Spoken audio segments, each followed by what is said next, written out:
students, this is Sumit Sharma from Sims classes.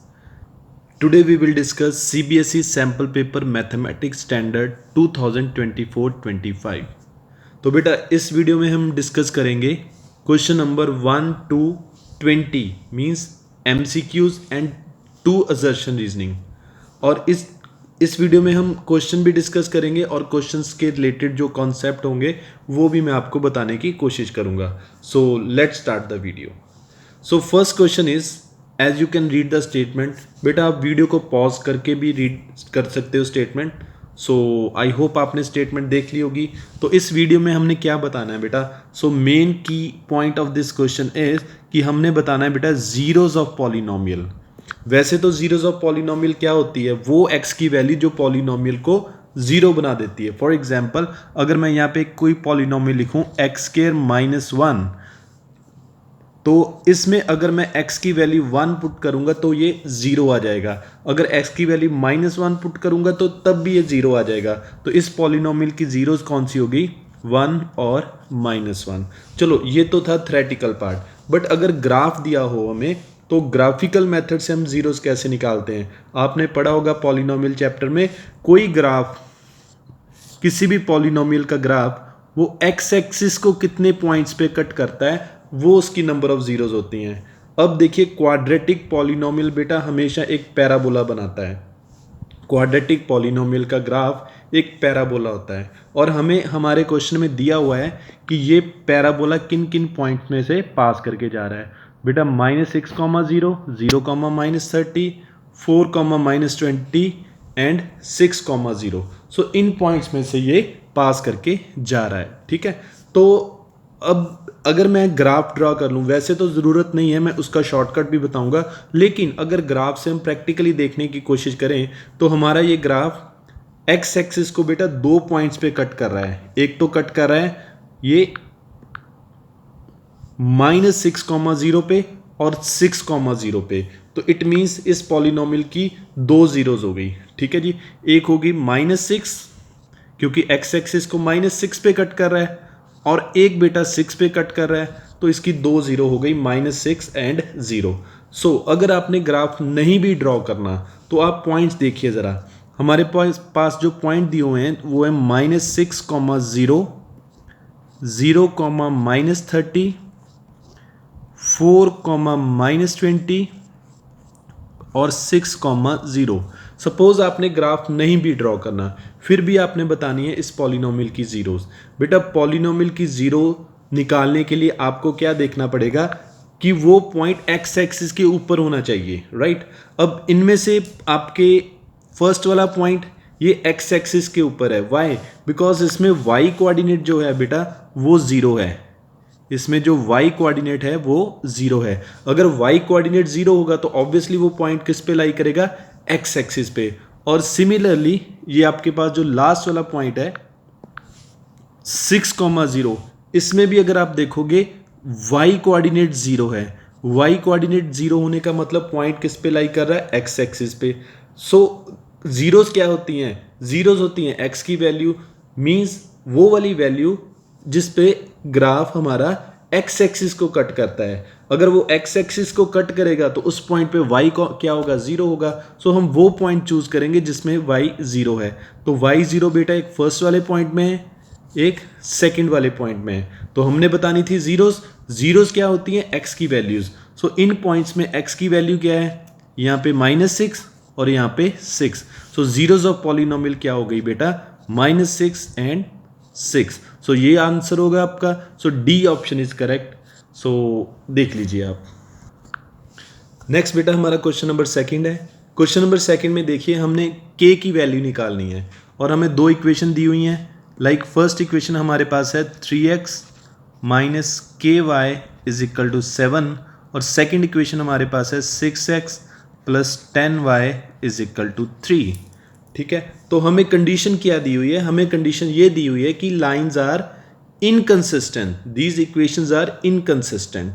So inconsistent क्या होता है बेटा, आपको पता होगा, आपने चैप्टर नंबर 3 में पढ़ा होगा कि हमारी लाइंस जो होती हैं आइदर दे आर इंटरसेक्टिंग, और इंटरसेक्टिंग की कंडीशन भी यहाँ पे लिखी हुई है मैंने, or they are coincident, and this is the condition for coincident line, or they are parallel, और पैरेलल की ये कंडीशन लिखी हुई है।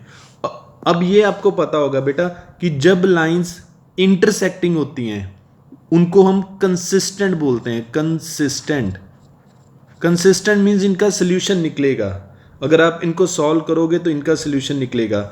Means intersecting line are consistent. उसके बाद बेटा इन coincident line, coincident line means जब एक लाइन एक के ऊपर ही आ जाएगी, तो उसकी कंडीशन आपके सामने है।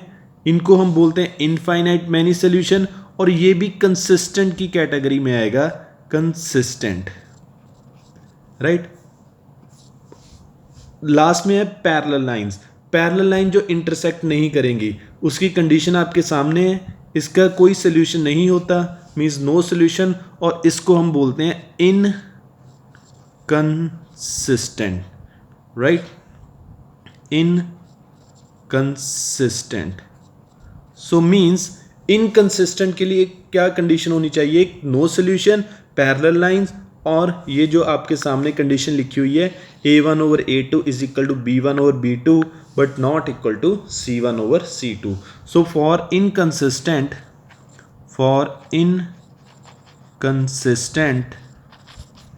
A1 over A2 is equal to B1 over B2 but not equal to C1 over C2, right? So अब A1 क्या है बेटा? जो फर्स्ट इक्वेशन है उसमें x का coefficient that is A1, y का coefficient that is B1, and ये लास्ट वाली टर्म जो कांस्टेंट टर्म होती है उसको C1। बेटा 7 को आप दूसरी साइड पे भी लेके जा सकते हो, आप इस साइड पे भी रख सकते हो, इससे कोई फर्क नहीं पड़ेगा। So this is A2, this is B2 and this one is C2, right. तो हमने K की वैल्यू निकालनी है। इक्वेशंस आर इनकंसिस्टेंट, इनकंसिस्टेंट की मैंने कंडीशन आपके सामने लिख दी, ठीक है।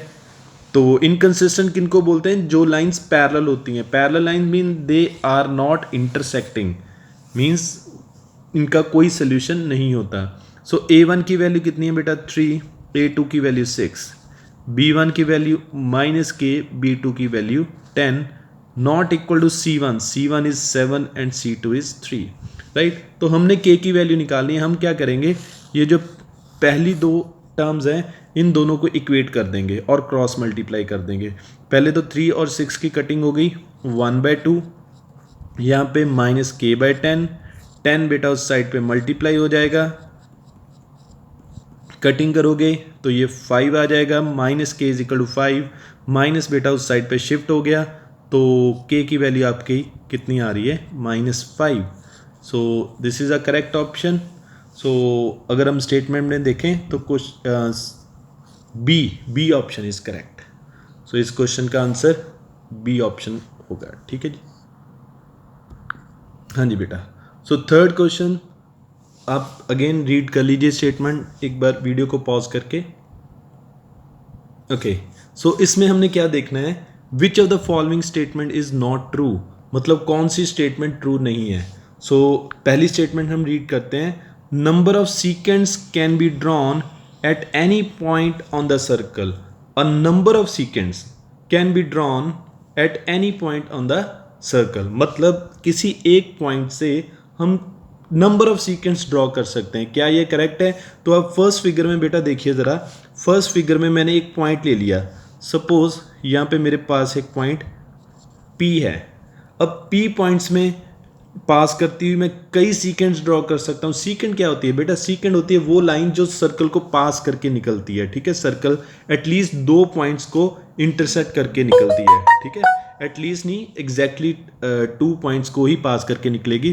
तो यहाँ पे अगर मैंने एक पॉइंट P लिया तो इस पॉइंट में से आप देख सकते हो काफ़ी सीकेंड्स आप ड्रॉ कर सकते हो। ऑल दीज आर सीकेंड्स, ठीक है जी। सीकेंड क्या होती है? एक लाइन जो सर्कल को किसी 2 पॉइंट्स में से पास करके निकले। तो एक पॉइंट में से हम जितनी चाहें सीकेंड्स ड्रॉ कर सकते हैं। सेकंड बी ऑप्शन क्या है? Only one tangent can be drawn at any point on a circle. बिल्कुल ठीक है बेटा। अगर सर्कल के ऊपर हम एक पॉइंट लें, सपोज मेरे पास ये पॉइंट P है, तो इसमें से पास करते हुए मैं सिर्फ एक ही टेंजेंट ड्रॉ कर सकता हूँ। सो बी ऑप्शन भी करेक्ट है, मीन्स ए भी करेक्ट हो गया, बी भी करेक्ट हो गया। हमने बताना है कौन सा करेक्ट नहीं है, नॉट ट्रू, ठीक है, हमने नॉट ट्रू बताना है। ये दोनों तो ट्रू हो गए। अब थर्ड देखते हैं, a chord is a line segment which joining 2 points on the circle. Chord कह रहा है कि एक ऐसी लाइन सेगमेंट होती है जो सर्कल को 2 पॉइंट्स को ज्वाइन करती है। तो बिल्कुल हमने यहाँ पे कॉर्ड ड्रॉ की हुई है। तो सपोज मेरे पास यहाँ पॉइंट ए है और ये पॉइंट बी है, तो यस बिल्कुल ठीक है, एक कॉर्ड सर्कल के 2 पॉइंट्स को ज्वाइन करके ही बनती है। सो ये भी करेक्ट हो गया, ठीक है। लास्ट बचा हमारे पास, अगर हम लास्ट वाले को देखें, इसमें क्या लिखा है, from a point inside a circle only 2 tangents can be drawn. बेटा ये गलत है, सर्कल के अंदर कोई पॉइंट होगा तो उससे हम टेंजेंट स्केच से ड्रॉ कर सकते हैं, क्योंकि टेंजेंट तो एक ऐसी लाइन होती है जो सर्कल को सिर्फ एक पॉइंट पे टच करती है। तो अगर पॉइंट हमारा P suppose inside the circle है तो हम टेंजेंट ड्रॉ ही नहीं कर सकते जो सर्कल को एक पॉइंट पे टच करके जाए, ठीक है। तो ये गलत हो गया। सो अगर पॉइंट, जैसे मैंने यहाँ पे देखो बेटा नीचे फिगर जो बनाई हुई, इस फिगर में देखिए, अगर पॉइंट आपका मतलब आउटसाइड द सर्कल होता, इनसाइड नहीं आउटसाइड द सर्कल होता, तो हम इस पे 2 टेंजेंट्स ड्रॉ कर सकते हैं। अगर पॉइंट अंदर होगा इनसाइड द सर्कल, फिर हम टेंजेंट्स ड्रॉ नहीं कर सकते। सो बेटा डी ऑप्शन आपका करेक्ट नहीं होगा, मीन्स ट्रू नहीं होगा। सो इस क्वेश्चन के हिसाब से D option is the correct option. हाँ जी बेटा, क्वेश्चन नंबर 4 की आप एक बार वीडियो पॉज करके स्टेटमेंट देख लीजिए। ओके, आई होप आपने देख ली होगी स्टेटमेंट। सो इसमें बेटा ये 7n-4 क्या दिया हुआ है, ये 7n-4 nth term of AP दिया हुआ है। nth term means an। So an आपको दिया हुआ है 7n-4, राइट। तो हमने निकालना क्या है बेटा, इस AP का कॉमन डिफरेंस में d की वैल्यू निकालनी है हमने, ठीक है। तो हम क्या करेंगे, एक्चुअली ये हमारे पास एक तरह से फॉर्मूला बन गया। अगर इसमें हम n की वैल्यू 1 पुट करेंगे, सपोज 7 × 1 - 4, तो ये कितना निकल के आ रहा है, 7 - 4 = 3, मीन्स फर्स्ट टर्म हमारे पास 3 आ गई। अब इसी फॉर्मूले में बेटा अगर मैं n की वैल्यू 2 पुट कर दूं, 7 × 2 - 4, this is 14 - 4, this is 10, right. तो 10 आ गई सेकेंड टर्म। हमने क्या निकालना था, कॉमन डिफरेंस। कॉमन डिफरेंस बेटा क्या होता है, second term minus first term. Second term is 10, first term is 3, so common difference कितना आ गया आपका 7। So first option A is correct. Okay बेटा, क्वेश्चन नंबर 5 एक बार आप स्टेटमेंट देख लीजिए इसकी।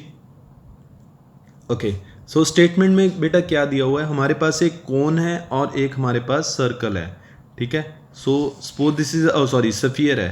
सो ये हमारे पास सफियर हो गया और ये मेरे पास सपोज कोन हो गया।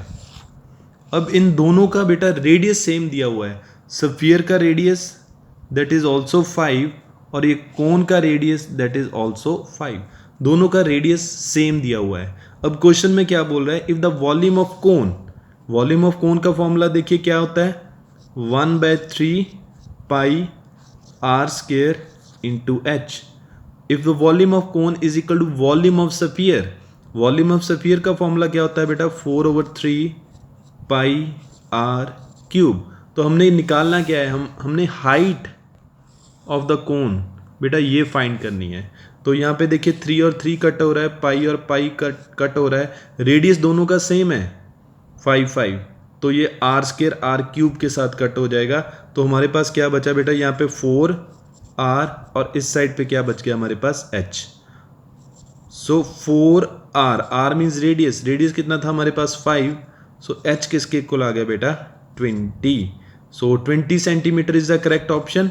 सो yes, option B is correct. हाँ जी बेटा, नेक्स्ट क्वेश्चन नंबर 6।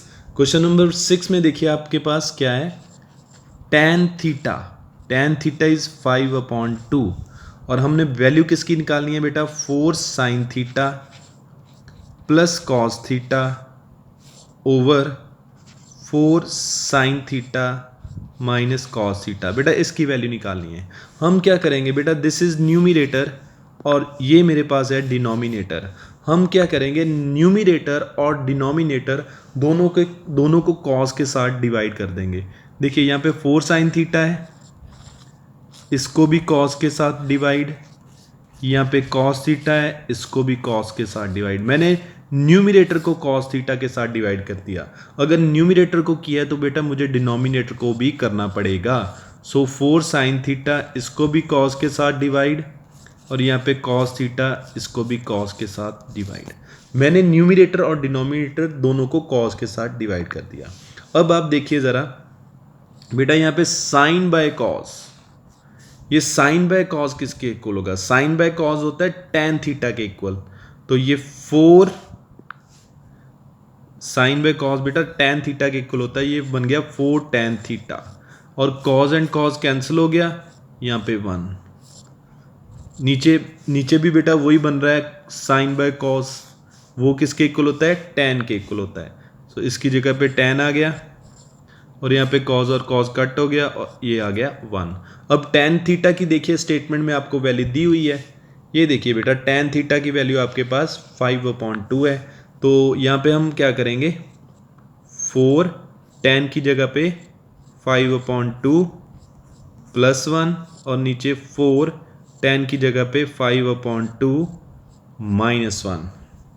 अब थोड़ा सा कैलकुलेशन पार्ट, ये 2 और ये 4 कट हो जाएगा, तो आपके पास क्या बचेगा 2, और ब्रैकेट में 5 प्लस 1, ये 2 और 4 की कटिंग हो गई, ये भी 2 आ जाएगा, 5 माइनस 1। अब ये 5 2 ज़ा 10 प्लस 1, 5 2 ज़ा 10 माइनस 1, बेटा ऊपर आ गया 11, नीचे आ गया आपके पास 9। सो 11/9 इस क्वेश्चन का आंसर आना चाहिए। सो yes, option A is correct. हाँ जी बेटा, नेक्स्ट क्वेश्चन नंबर 7, एक बार आप स्टेटमेंट को अच्छे से रीड कर लीजिए, काफ़ी इजी क्वेश्चन है। इस क्वेश्चन में बेटा कॉन्सेप्ट क्या लगेगा कि रेडियस और टेंजेंट के बीच में एंगल कितना होता है? 90 डिग्री। आप इस साइड पे फिगर में देख सकते हो, इस फिगर में देख सकते हो बेटा, दिस इज रेडियस और दिस इज टेंजेंट, और रेडियस और टेंजेंट में एंगल कितना होता है? 90 डिग्री। सो ये आपको पता होना चाहिए।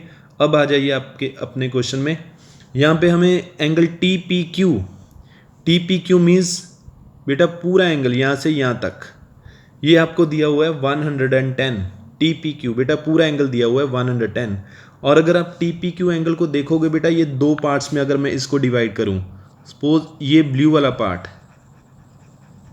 ये ब्लू वाला पार्ट जो बन रहा है बेटा, ये पार्ट जो बन रहा है, ये क्योंकि ओपी इज अ रेडियस और टीपी इज अ टेंजेंट, सो ये ब्लू वाला पार्ट जो बन रहा है वो रेडियस और टेंजेंट के बीच में एंगल बन रहा है बेटा। अगर मैं ये ब्लू वाला पार्ट देखूं और बाकी जो बचा है उसको अगर मैं रेड से शेड कर दूं, वो ट्रायंगल के अंदर एंगल बन रहा है, ठीक है जी।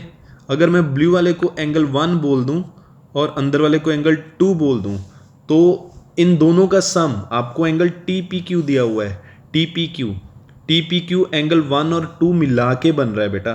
सो टी पी क्यू आपके पास देखिए ज़रा, एंगल टी पी क्यू वो आपके पास 110 डिग्री है, तो टी पी क्यू जो बन रहा है वो एंगल 1 प्लस एंगल 2 को मिला के बन रहा है। और 1 एंगल जो है बेटा ब्लू वाला, वो रेडियस और टेंजेंट के बीच में है, वो बेटा 90 होगा, यूजिंग दिस कॉन्सेप्ट जो साइड पे यहाँ पे डायग्राम में बना हुआ है।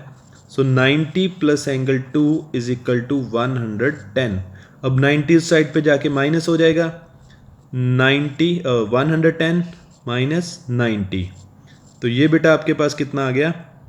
20, राइट। सो एंगल 2 आपके पास 20 आ रहा है बेटा। अब देखिए जितना OP है उतना ही OQ होगा, और आपको पता होगा कि किसी ट्रायंगल में अगर ये साइड इसके इक्वल हो तो ये एंगल भी इक्वल होते हैं। सो मेरे कहने का मतलब ये है, हमारी फिगर में अगर ये एंगल बेटा मैं 3 एंगल ले लूँ तो 2 और 3 एंगल इक्वल होंगे।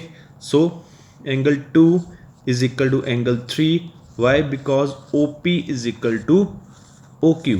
सो इट मीन्स 2 अगर 20 है तो 20 डिग्री है, तो 3 भी आपका 20 डिग्री आ गया, राइट। हमने निकालना कौन सा है? हमने निकालना एंगल POQ। POQ मीन्स बेटा ये एंगल निकालना है। Suppose this is angle is 4, ठीक है, सपोज दिस एंगल इज 4। तो ये हमने फोर्थ एंगल निकालना है। अब ये एक ट्रायंगल के 3 एंगल बन गए। ये बेटा एंगल आपका 4 है, ये 2 है और ये 3 है। ये ट्रायंगल के 3 एंगल बन गए। इनका सम कितना होगा 180 degree. So angle 2 + 4 + 3 is equal to 180 degree. अब 2 कितना है 20, 4 हमें नहीं पता, 3 angle 20 is equal to 180, right. तो ये एंगल 4 20 और 20 बेटा कितना हो गया आपके पास 40 इज इक्वल टू 180, और 40 बेटा उस साइड पे जाके माइनस हो जाएगा 180 minus 40 and that is 140 degree. So 140 degree means option C is correct for this question. All right बेटा, next question number 8। Question number 8 में देखिए आपके पास एक क्वाड्रेटिक पॉलिनोमियल आपने फाइंड करना है और उसकी 2 जीरोस दी हुई हैं। बेटा आपको जीरोस जो दी हुई हैं वो दी हुई है -√5/2 एंड √5/2। तो हमने क्वाड्रेटिक पॉलिनोमियल फाइंड करना है। बेटा जैसे मैंने यहाँ पे लिखा है क्वाड्रेटिक पॉलिनोमियल का फॉर्मूला x² - s क्या होता है बेटा यहाँ पे सम ऑफ जीरोस, और p यहाँ पे क्या रिप्रेजेंट कर रहा है प्रोडक्ट ऑफ जीरोस, राइट। तो अगर ये हमारे पास जीरोस हैं, अगर मैं इनका सम निकाल लूँ, सपोज पहली जीरो को मैंने अल्फा मान लिया -√5/2 और दूसरी जीरो उसको मैंने बीटा सपोज कर लिया √5/2। अगर मैं इनका सम निकालूँ, सम मीन्स एस मीन्स दोनों जीरोस को प्लस करना है मैंने, है ना। तो ये -√5/2 + √5/2 बेटा दोनों सेम है बट साइन ऑपोजिट है, तो ये 0 आ जाएगा, मीन्स एस की वैल्यू आ गई। अब प्रोडक्ट ऑफ जीरो मीन्स दोनों जीरोस को मैंने मल्टीप्लाई करना है 5/2 × 5/2। अब बेटा देखिए क्या होगा, minus sign as it is, दो टर्म्स हैं विद अंडर है, मल्टीप्लाई हो रही हैं, तो बेटा ये क्या बन जाएगा √5/2 का स्केयर, और स्केयर अंडर को ख़त्म कर देगा, तो फाइनली आपके पास 5/2 आ जाएगा। प्रोडक्ट की वैल्यू मीन्स p की वैल्यू, राइट। तो अब इस फॉर्मूले में अगर मैं सब्सटीट्यूट करूं x² - सम, s मीन सम की वैल्यू हमने कितनी निकाली है 0, साथ में उसके x plus p means product of zeros आपका कितना आ गया है -5/2 आ गया है, इज इक्वल टू 0। ये बेटा प्लस माइनस माइनस x², ये सेंटर वाली टर्म 0 हो गई, तो ये चीज़ आ गई आपके पास। अगर आप देखो यहाँ पे आपका कोई ऑप्शन मैच नहीं कर रहा, अभी नहीं कर रहा, ए और डी ऑप्शन तो वैसे ही बेटा गलत हो गया, क्योंकि इसमें एक्स वाली टर्म लिखी हुई है, एक्स वाली टर्म तो आएगी नहीं हमारी, क्योंकि वो सम ऑफ जीरोस की वजह से 0 हो चुकी है। सो ऑप्शन आपके पास बचे ऑप्शन बी और ऑप्शन सी। इसमें से भी बेटा अगर हम चेक करें तो हमारा ऑप्शन बी करेक्ट होगा। वो कैसे होगा, सपोज मैं इस पूरी इक्वेशन को मैं 8 के साथ मल्टीप्लाई कर देता हूँ। 8 के साथ मल्टीप्लाई किया मैंने, अगर मैंने लेफ्ट साइड पे किया तो राइट साइड पे भी करूँगा, मीन्स 8 × 0, लेकिन कोई फ़र्क नहीं पड़ेगा, 8 × 0 इज 0, लेकिन यहाँ पे आपका आंसर निकल के आ जाएगा। अगर आप 8 अंदर मल्टीप्लाई करोगे तो ये बन गया बेटा 8x² - 8 को 5 के साथ किया 40/2, और 8 को 5 के साथ करोगे 40, और 2 की कटिंग करोगे 40 के साथ, so 8x² - 20 is equal to 0। So option B is correct. So इस क्वेश्चन का आंसर बी करेक्ट आएगा। सो अगर आप बोलोगे कि ऑप्शन सी सर 15 के साथ मल्टीप्लाई कर लो, आप करके देखना, नहीं आएगा उससे। ओके बेटा, नेक्स्ट हमने निकालना है upper limit of median class. So median class के लिए आपको पता है क्या करना पड़ता है, या मीडियन के लिए आपको क्या करना पड़ता है, जो डाटा है वैसे मैंने लिख लिया। इसके साथ बेटा एक और कॉलम बनता है जिसको हम बोलते हैं कॉम्युलेटिव फ्रीक्वेंसी। कॉम्युलेटिव फ्रीक्वेंसी हम कैसे निकालते हैं, इसको निकालने का सिंपल मेथड है, जो फर्स्ट फ्रीक्वेंसी वो एज इट इज़, अब 5 में क्या करेंगे 9 हम ऐड कर देंगे, तो ये कितना आ जाएगा बेटा 14 में हम 15 ऐड कर देंगे, ठीक है जी। ये कितना आ जाएगा आपके पास 29, 29 में हम 10 ऐड कर देंगे, ये बेटा आ जाएगा 39, और 39 में हम 6 ऐड कर देंगे तो ये कितना आ जाएगा 45। ये जो लास्ट वाली टर्म बनती है कॉम्युलेटिव फ्रीक्वेंसी की, इसको हम बोलते हैं बेटा n। सो n हमारे पास आ गया 45। अब हमने क्या करना है, n को 2 के साथ डिवाइड करना है, मीन्स 45 को 2 के साथ डिवाइड करना है, तो ये बेटा आ जाएगा आपका 22.5। अब हमने कॉम्युलेटिव फ्रीक्वेंसी वाले कॉलम में देखना है ये 22.5 किन दो कॉम्युलेटिव फ्रीक्वेंसी के बीच लाई करता है। तो आप देखोगे ये बेटा 14 और 29 के बीच में लाई करेगा। ठीक है जी, ये 22.5 जो होगा वो 14 और 29 के दोनों के बीच में लाई करेगा। ठीक है, तो ठीक है, तो जिन दो कॉम्युलेटिव फ्रीक्वेंसी के बीच में लाई करता है बेटा, हमने क्या करना है, उसमें से जो नीचे वाली लाइन है, नीचे वाली जो इंटरवल है उसको हम हाईलाइट करेंगे। मींस अब यहाँ पे मीडियन क्लास क्या होती है, मीडियन क्लास कौन सी होती है, मीडियन क्लास बेटा देखो 22.5 आया था ना आपका, 22.5 14 और 29 के बीच में लाई करता है। 29 वाली मैंने लाइन अंडरलाइन कर ली या हाईलाइट कर ली। अब ये जो क्लास इंटरवल होगी 20 और 30, इसको हम बोलेंगे बेटा median class. So median class आपकी आ गई 20 to 30, राइट। अब हमने क्वेश्चन में पूछा क्या था, हमें पूछा था बेटा upper limit of median class, ये हमसे पूछा था upper limit of median class. बेटा देखिए मीडियन क्लास आपकी 20 to 30 आ गई। ये 20 क्या होता है, 20 होता है बेटा लोअर लिमिट और 30 होता है अपर लिमिट। ठीक है जी, सो हमें चाहिए था upper limit of the median class. Median class हमने निकाल ली 20 to 30। इसकी जो अपर क्लास होगी, जहाँ अपर लिमिट होगी सॉरी, वो कितनी होगी 30। So 30 is a correct option of this question. So option C is correct.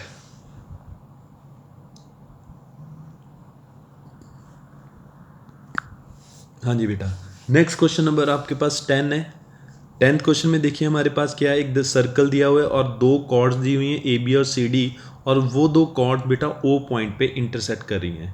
आपके पास एंगल बी ओ सी बेटा 80 दिया हुआ है, यहाँ पे बी ओ सी आपके पास 80 दिया हुआ है। ऑब्वियसली बेटा अगर बी ओ सी 80 है तो वर्टिकली ऑपोजिट एंगल होने की वजह से ये भी आपके पास 80 ही आ जाएगा। अब आपके पास ओ डी और ओ बी इक्वल दी हुई हैं। इट मीन्स अगर आपको पता है किसी ट्रायंगल में, जैसे ओ ए डी, ये ट्रायंगल मैंने नीचे बना ली, ओ ए डी वाली नीचे बना ली, यहाँ पे आपके पास 80 आ चुका है due to vertically opposite angle. अब ओ डी और ओ ए आपको इक्वल दिए हुए हैं, लाइंस लगी हुई हैं। ठीक है, तो ये एंगल भी इक्वल होंगे। ठीक है, जितना डी होगा उतना ही ए होगा। अगर हम इसे एक्स पोज कर लें, ये भी एक्स ही होगा। अब ट्रायंगल के तीनों एंगल का सम 80 प्लस एक्स बेटा किसके इक्वल होगा, 180 के। 80 उधर जाके माइनस एक्स एंड एक्स बेटा 2x इज इक्वल टू 180। 2 उस साइड पे जाके डिवाइड हो गया, सॉरी 180 में से 80 माइनस हो जाएगा यहाँ पे, तो ये आपके पास 100 आ गया, और 2 साइड पे बेटा डिवाइड हो गया। x की वैल्यू कितनी आ गई, 50 आ गई। सो x की वैल्यू 50 आ गई, मीन्स a एंगल भी 50 आ गया और d एंगल भी 50 आ गया। सो a एंगल दिस वन, ये एंगल बेटा आपके पास 50 आ गया। ठीक है जी, सो ये आपके पास 50 आ गया और ये भी 50 आ गया। हमने निकालना कौन सा एंगल है, अभी हमने निकालना कोई नहीं एंगल, हमने ये जो ऑप्शन दिए उसमें से हमने बताना है कि करेक्ट ऑप्शन कौन सा है। अच्छा, ऑप्शन हमारे पास क्या है, इक्विलेटरल ट्रायंगल। इक्विलेटरल तो नहीं है बेटा ये दोनों ट्रायंगल, जो ओ डी ए इक्विलेटरल तो नहीं है, क्योंकि इनके एंगल इक्वल नहीं है। इक्विलेटरल में तो सारे एंगल 60 होने चाहिए, इक्विलेटरल तो नहीं होगा। उसके बाद आइसोसेलेस ट्रायंगल है, बिल्कुल आइसोसेलेस ट्रायंगल है, बिकॉज देखिए बेटा ओ डी अगर ओ ए के इक्वल दिया हुआ है तो आइसोसेलेस तो वैसे ही बन गई। ठीक है जी, सिमिलर है कि नहीं है वो हमने बताना है। ठीक है, तो उसके लिए बेटा कॉन्सेप्ट क्या लगेगा, देखिए आपको पता है, आपने 9th क्लास में पढ़ा हुआ है, अगर किसी सेम आर्क से, suppose this is a point और दिस इज सी पॉइंट, यहाँ से मैं एक एंगल बना रहा हूँ बी के ऊपर। ठीक है, और इसी AC आर्क से मैं एक D पे एंगल बना रहा हूँ लाइक दिस। अब ये दोनों एंगल जो B पे और D पे बने हैं वो AC आर्क से बने हैं, तो बेटा ये सेम आर्क से जो एंगल बनते हैं वो इक्वल होते हैं, मीन्स ये दोनों एंगल इक्वल होंगे।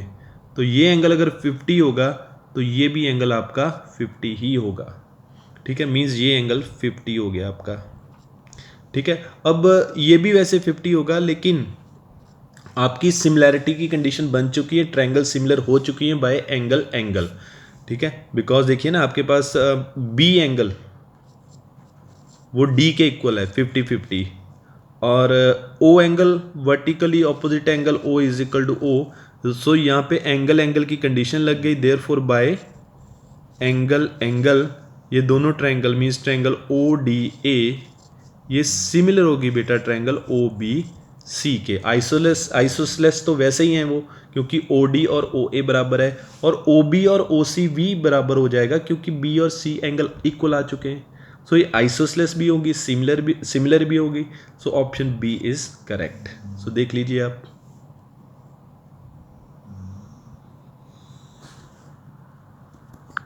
नेक्स्ट बेटा क्वेश्चन नंबर 11। क्वेश्चन नंबर 11 में हमें क्वाड्रेटिक दी हुई है x square plus x minus 1 is equal to 0। तो हमने इसके रूट्स बताने, वो रूट्स कैसे होंगे इसके बेटा। जैसे क्वाड्रेटिक इक्वेशन के रूट्स निकालने के लिए हमारे पास एक फॉर्मूला होता है x is equal to minus b plus minus b square minus 4ac over 2a, right. अब ए बी सी आपको पता है क्या होगा, एक्स स्क्वायर का जो कॉफिशिएंट होता है, जैसे यहाँ पे कुछ नहीं है वो a हो गया, x के आगे कुछ नहीं लगा मीन्स 1 लगा लिया हमने वो b हो गया, और लास्ट वाली टर्म बेटा ये c हो गई, राइट। अगर हम ये वैल्यूज़ यहाँ पे पुट करते हैं, माइनस बी की value 1 plus minus b square means 1 square minus 4a means 1 c means minus 1 over 2a means 1। तो इसके हम रूट निकालें तो हम देखेंगे कैसे रूट निकल रहे हैं इसके। सो दिस इज़ 1 बेटा, ये माइनस और ये माइनस मिलके प्लस बन जाएगा 4/2।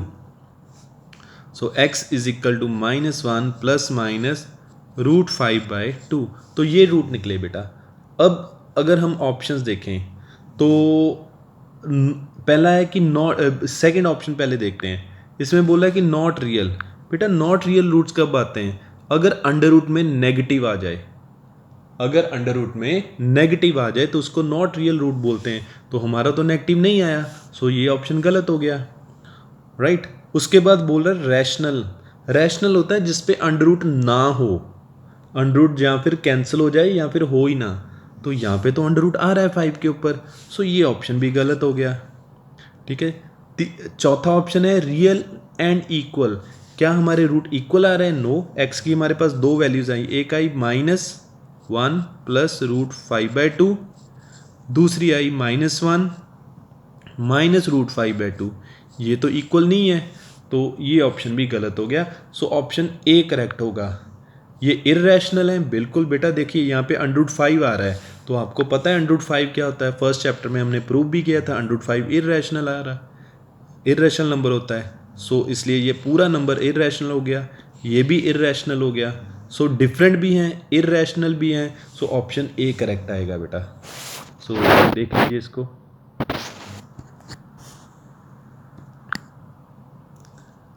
हाँ जी बेटा। सो नेक्स्ट क्वेश्चन की स्टेटमेंट देख लीजिए आप। Again very simple question. यहाँ पे हमें थीटा दिया हुआ है बेटा, थीटा हमें दिया हुआ है 30 डिग्री, और हमने वैल्यू किसकी निकालनी है, 3 tan थीटा की। तो अगर मैं यहाँ पे tan थीटा की 30 वैल्यू पुट करूँ, और यहाँ पे आप टेबल में से देख सकते हो tan 30 की वैल्यू कितनी है, 1/√3। तो सिंपल 3 को 1 के साथ मल्टीप्लाई करोगे, ये 3/√3 आंसर आ जाएगा। So option C is correct. Okay बेटा। सो नेक्स्ट क्वेश्चन नंबर 13 की स्टेटमेंट रीड कर लीजिए। ओके सो बेटा यहाँ पे बात हो रही है सॉलिड हेमिस्फीयर की।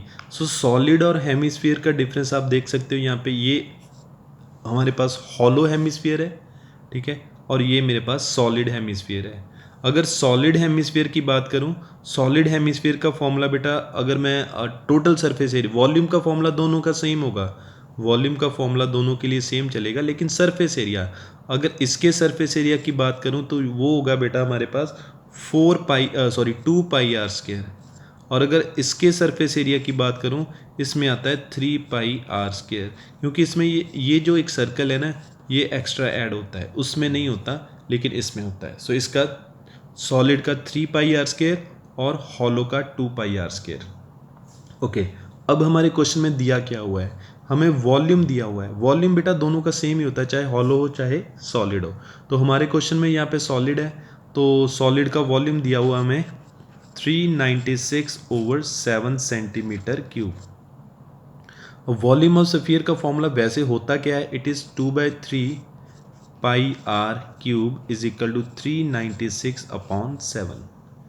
2/3 पाई की वैल्यू बेटा 22/7, रेडियस का क्यूब इज इक्वल टू 396/7। 7 और 7 कट हो गया, यहाँ पे 2 इंटू 22 बेटा 44/3 into r cube is equal to 396। अब क्या करेंगे हम क्रॉस मल्टीप्लिकेशन। 396 बेटा 3 ऊपर आ गया, 44 नीचे चले जाएगा। यहाँ पे 44 और 396 की अगर कटिंग करोगे तो बेटा ये 9 आ जाएगा। 9 into 3 that is 27। So r cube कितना आ रहा है आपके पास 27। सो आर क्यूब हमारे पास 27 को बेटा हम 3 का क्यूब लिख सकते हैं, बिल्कुल लिख सकते हैं। क्यूब और क्यूब कैंसल, आर की वैल्यू कितनी आ गई हमारे पास 3। अब हमने निकालना क्या था, total surface area of solid hemisphere. Total surface area का फॉर्मूला बेटा 3 पाई आर स्क्वायर। 3 पाई की वैल्यू 22/7, रेडियस का स्क्वायर, रेडियस हमने अभी निकाला है बेटा 3, सो स्क्वायर है तो 2 बार लिखेंगे। तो यहाँ पे अगर हम कैलकुलेशन करें तो ये हमारे पास 27 इंटू 22/7, और इसकी अगर मल्टीप्लिकेशन करें तो ये बेटा 594/7 आंसर आ जाएगा। So option B is correct. So देख लीजिए बेटा एक बार। हाँ जी बेटा, नेक्स्ट क्वेश्चन में हमारे पास क्या है, एक बैग है बेटा, उसमें टोटल 24 बॉल्स हैं, उसमें से 4 ब्लू हैं और 11 ग्रीन है। सो ब्लू बॉल कितनी है बेटा 4, और ग्रीन 11, और वाइट कितनी है हमें नहीं पता अभी, वाइट सपोज x है। टोटल बॉल्स बेटा हमारे पास कितनी है 24। तो ये कितना आ गया 15 + x इज इक्वल टू 24। 15 बेटा माइनस हो जाएगा उस साइड पे, x की वैल्यू 9 आ गई। Means number of white ball जो हमारे पास हुए हैं वो कितनी आ गई 9 आ गई। ठीक है जी। अब हमने प्रोबेबिलिटी किसकी निकालनी है, probability that drawn ball is white in colour. हमने एक बॉल निकालनी है तो प्रोबेबिलिटी निकालनी है कि वो वाइट कलर की हो, प्रोबेबिलिटी ऑफ वाइट बॉल निकालनी है हमने। तो बेटा वाइट बॉल हमारे पास कितनी आ गई 9, टोटल बॉल्स कितनी थी 24। अगर हम 3 के साथ कटिंग करें तो इसकी ये आ गया 3/8, right. So option B is correct. So देख लीजिए आप।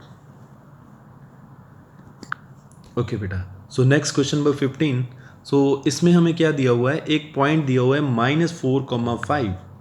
अगर हम इस पॉइंट को इस ग्राफ पे बनाएं, x is -4 and y is -5, right. तो ये बेटा आपका पॉइंट यहाँ पे होगा, x इज़ -4 और y इज़ -5। तो ये पॉइंट आपका यहाँ पे आ गया। हमने क्या निकालना है, हमने एक x एक्सिस पे एक पॉइंट निकालना है बेटा। This is horizontal axis, so this is x axis, और ये हमारे पास y एक्सिस होगी। हमने x एक्सिस पे ऊपर एक पॉइंट निकालना है जो इसके नियरेस्ट हो।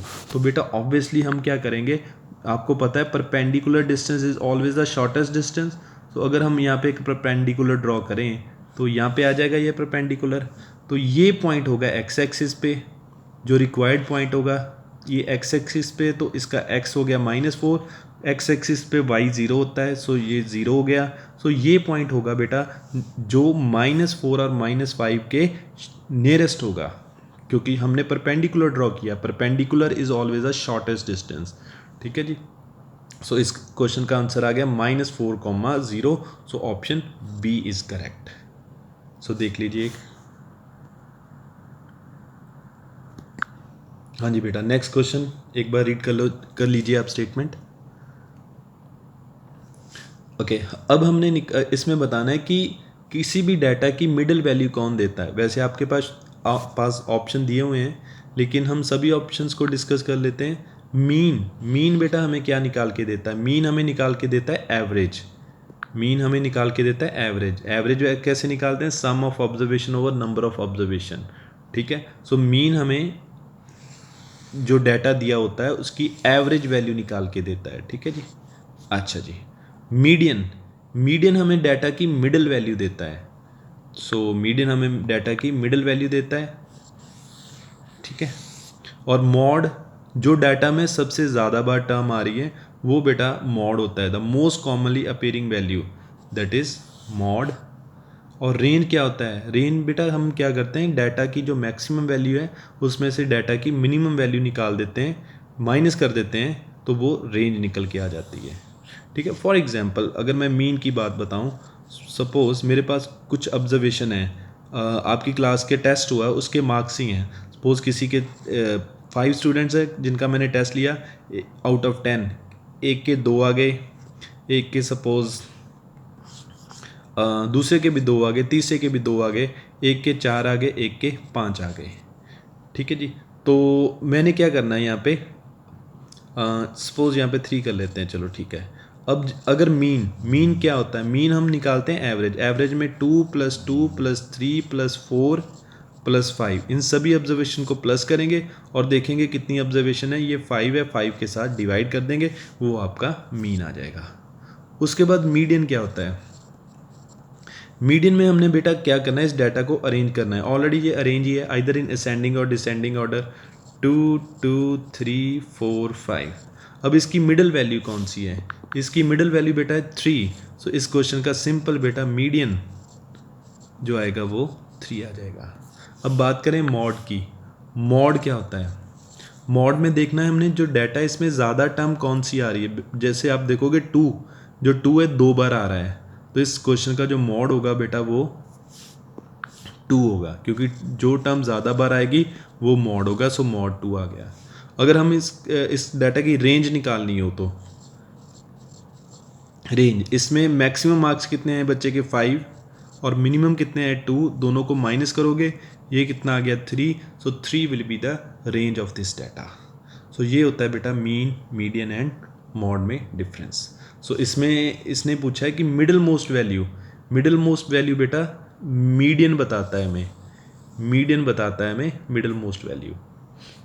ठीक है जी, देख लीजिए आप क्वेश्चन ये। हाँ जी बेटा, नेक्स्ट क्वेश्चन अब आपके पास है बेटा सेक्शन फॉर्मूले के बेसिस पे। सेक्शन फॉर्मूले में आपके पास 2 पॉइंट दिए हुए हैं। ए पॉइंट दिया हुआ है आपके पास 2, -3, बी पॉइंट दिया हुआ है आपके पास 5, 6, और हमारे पास एक पॉइंट है, a point on x axis के ऊपर एक पॉइंट है। सपोज वो पॉइंट हमारे पास पी हो गया।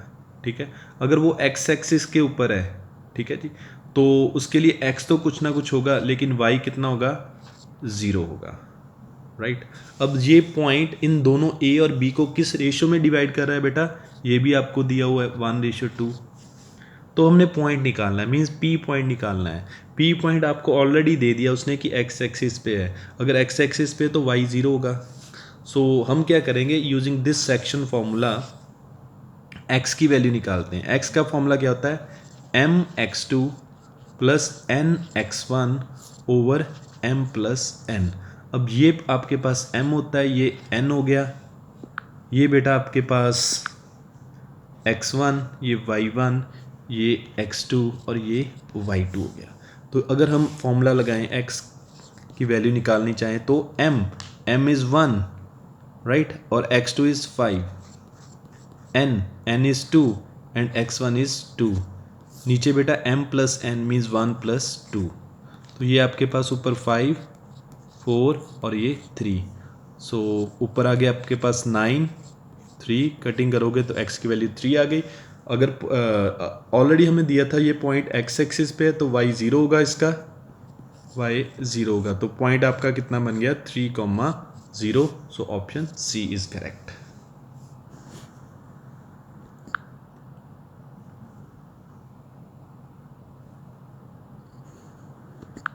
नेक्स्ट बेटा आपके पास असर्शन एंड रीजनिंग है। सो स्टेटमेंट आप देख सकते हो। Question is HCF of any two consecutive even natural number. Consecutive और इवन नेचुरल नंबर, कंसेक्टिव और इवन बेटा साथ साथ वाले और इवन, जैसे 2 और 4, 2 और 4, 2 एंड 4, या फिर 4 एंड 6, या फिर 6 एंड 8, ये कंसेक्टिव ऑड नेचुरल नंबर्स हैं, इवन नेचुरल नंबर है, सॉरी, ठीक है जी, कंसेक्टिव इवन नेचुरल नंबर है, इनका हमने HCF निकालना है। तो बेटा अगर मैं एक कोई भी इवन नंबर लिखूं, लाइक फर्स्ट नंबर, जो मैं सपोज करता हूँ फर्स्ट नंबर, इवन नंबर को बेटा हम 2n के साथ रिप्रेजेंट करते हैं, 2n के साथ, राइट। सेकंड नंबर इवन हो और कंसेक्टिव हो, तो बेटा हमें चाहिए कंसेक्टिव और इवन। सो कंसेक्टिव जो नंबर होते हैं इवन, उनमें 2 का डिफरेंस होता है। यहाँ पे देखो 2 और ये 4 आ गया, 4 और 6 आ गया, 6 और 8, मतलब 2 का डिफरेंस होता है। सो अगर आपका पहला नंबर 2n है तो दूसरा कितना होगा बेटा 2n प्लस 2, क्योंकि 2 का डिफरेंस होना चाहिए। अब इन दोनों का हमने HCF निकालना है। HCF means highest common factor. So ऊपर हमारे पास 2 और n है, नीचे अगर मैं 2 कॉमन ले लूँ इसमें से, तो अंदर कितना बच गया बेटा n प्लस 1, ये बच गया। आपको पता है HCF जब हम निकालते हैं तो हम सिर्फ वही फैक्टर्स काउंट करते हैं जो दोनों में कॉमन होते हैं। तो अगर हम यहाँ पे देखें हमारे पास कॉमन 2 है, तो yes 2 is a HCF। So बिल्कुल सही है। So assertion is correct. So assertion is correct, right. Reason में क्या है? रीजन है even natural number are divisible by 2। बेटा very easy, yes, every even natural number is divisible by 2। So reason is also correct, reason is correct, ठीक है जी। सो assertion भी ठीक है, रीजन भी ठीक है, लेकिन जो रीजन है वो करेक्ट एक्सप्लेनेशन नहीं है उसकी, क्योंकि इसका उसके साथ कोई लेना देना नहीं है। So both assertion is correct, reason is correct, but reason is not correct explanation, ठीक है जी। ओके बेटा, so last question number 20। So यहाँ पे क्या दिया हुआ है बेटा, if the radius of a sector of the circle is reduce to half, means कह रहा है कि अगर रेडियस को हाफ कर दिया जाए and angle is double, then perimeter of the sector remain same. Perimeter बोल रहा है कि सेम रहेगा। बेटा पेरीमीटर ऑफ सेक्टर क्या होता है? फॉर एग्जाम्पल मेरे पास एक सेक्टर है, ये पेरीमीटर होता है इसकी बाउंड्री। तो बेटा इसमें ये क्या होता है, रेडियस, ये भी रेडियस, या ये यहाँ पे एंगल हो गया, और ये होती है आर्क की लेंथ, राइट। अब पेरीमीटर का मतलब बाउंड्री, तो बाउंड्री में बेटा ये भी आएगा, ये भी आएगा, और ये भी आएगा, ठीक है जी।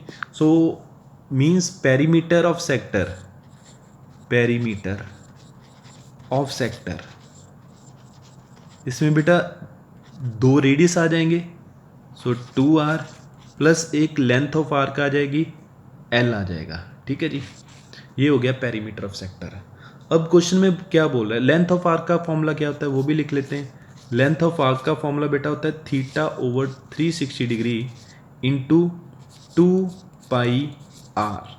अगर यहाँ पे 2 और 360 की कटिंग कर दो तो ये बन गया 2r θπr/180।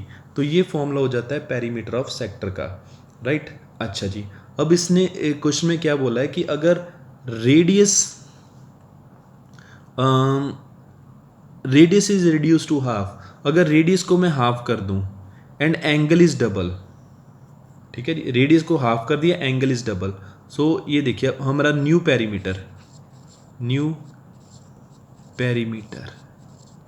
तो रेडियस पहले r था, अब रेडियस को r/2 कर दिया मैंने। उसने बोला रेडियस को हाफ कर दीजिए, तो रेडियस को मैंने हाफ कर दिया, मीन्स आर की जगह पे मैंने r/2 लिख दिया, प्लस यहाँ पे थीटा एंगल को डबल कर दिया, angle is double so 2 theta कर दिया मैंने एंगल को, पाई आर नीचे 180 है, और जो आर था मेरे पास आर ये वाला बेटा जो आर था, आर को मैंने हाफ करना है तो मैंने हाफ कर दिया। ठीक है, अब यहाँ पे ये 2 और ये 2 कैंसिल हो जाएगा, ये 2 और ये 2 कैंसिल हो जाएगा, यहाँ पे बेटा आपके पास आर आ गया, यहाँ पे थीटा पाई आर ओवर 180 ये आपका न्यू पेरीमीटर आ गया। आप देख सकते हो कि पेरीमीटर जो पहले था उसमें थीटा पाई आर बाय 180, यहाँ पे भी थीटा पाई आर बाय 180 है, ये तो सेम है, लेकिन पहले आपके पास यहाँ पे बेटा 2r आ रहा था, अब r आ रहा है, सो मीन्स वो सेम नहीं आया जो पहले था perimeter.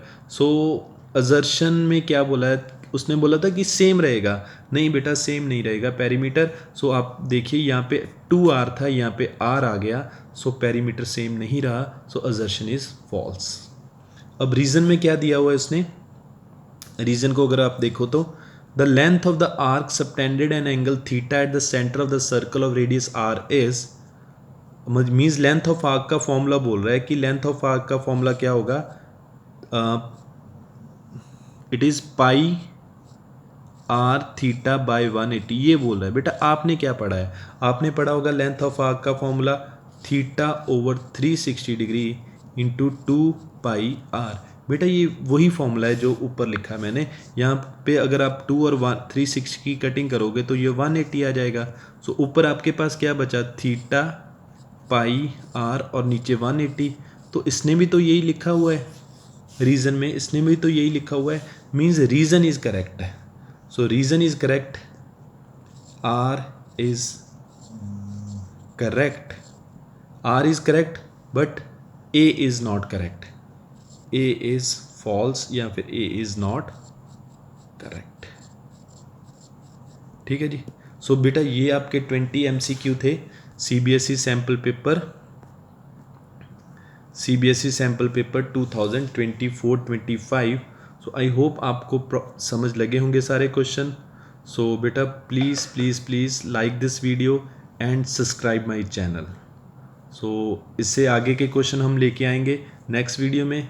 So thank you very much for watching my video. So thank you.